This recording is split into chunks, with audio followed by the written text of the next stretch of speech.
Olalpa ilam kan loi nang malam châu kan lo khi re kan ram hi ru kan ni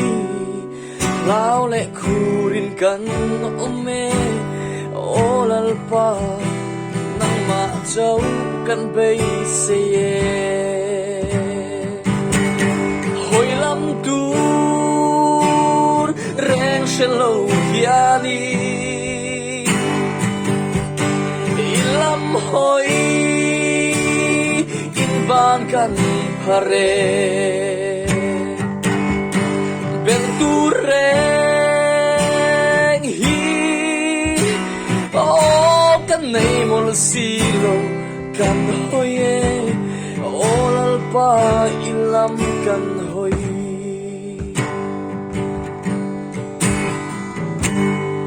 izon chua ni kan lut zolo kan za zo lo min tho sak hi kan lo liam to trin che a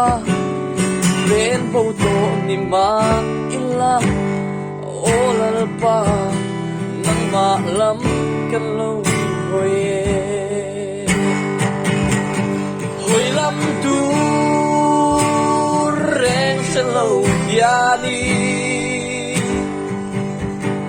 ilam hoi ban kan hare ben tu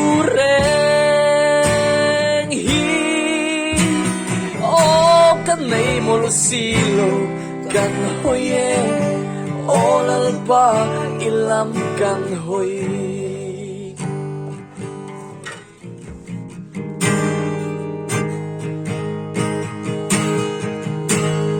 itu ber nang kan nei zel hi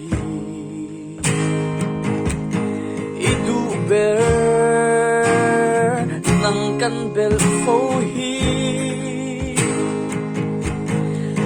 kan nay nan kong irua kan sẽ thiam phak lo phô tri tu na chuan nang lat hi kan ngam to lo hoi lam tur reng shelo yani ilam hoi ban kan hare ben tu reng hi o kan nei mol silo kan hoye olalpa ilam kan hoy